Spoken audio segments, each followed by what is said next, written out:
नाज़रीन, अवामी न्यूज़ में ख़बरनि जो सिलसिलो जारी है। हिन वक्त असीं तव्हांखे मीरपुरखास में ख़बर ॾींदा हलूं त मीरपुरखास लॻ दिलबर महर पुलिस स्टेशन हद ॻोठ हाजी रहीम मंङरيو जे रھواسي क़ांजी भाट पंहिंजी ज़ाल बादली सां गॾु मीडिया अॻियां दाईंदे चयो हिन खे वेझनि अज़ीज़नि गोमंद भाट, भंवरियो भाट, राजा भाट, श्रीमती केलाड़ी ऐं श्रीमती अमृति हिन जी ज़िंदगी ज़हर बणाए छॾी आहे। क़ांजी भाट ॿुधायो आहे त साल अॻु कूड़े केस में फासाए मूंखे अंदरि करायो वियो। मुंहिंजी ज़ाल खे खसी ॿिए पासे वेकिरो करण जी कोशिशि कई। हिन चयो त मुंहिंजी ज़ाल जी बाज़ियाबी लाइ डिस्ट्रिक्ट एंड सेशन कोर्ट में केस दाख़िल कयो, जंहिं बाद सिंधड़ी पुलिस मुंहिंजी ज़ाल खे बाज़ियाब करायो आहे। क़ांजी छा मसलो छा आहे?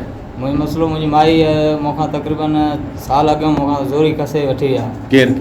ठीकु आहे, मुंहिंजा सहुरा वठी आहे मूंखां ज़ोरी कसे त हुननि खे मूं मंथो कयो, ॿियो कयो, मेड़ो कयो आहे। मुंहिंजी माई न वठी वञे, कूड़े केस में मूंखे फासाए, बेगुनाह मूंखे फासाए ऐं उन खां पोइ मूंखे जेको आहे हिननि जेल कस्टडी में हणी ऐं मुंहिंजी माई वठी आहे।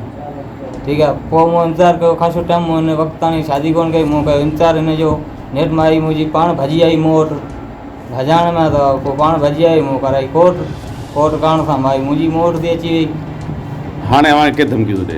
हाणे असांखे हिकिड़ो भांवरियो ॾिए थो, गोमदियो ॾिए थो ऐं इहे असांखे धमकियूं ॾियनि पिया। ॿियो केलाड़ी ॾिए थी ऐं ॿियो अमृति नाले मां आई आहे, उहा ॾिए थी। ॿियो राजा नाले हाँ, तुंहिंजो ही छा इशू मसलो आहे? तुंहिंजी शादीशुदा आई, तो हिन शादी कई आहे न पहिरीं?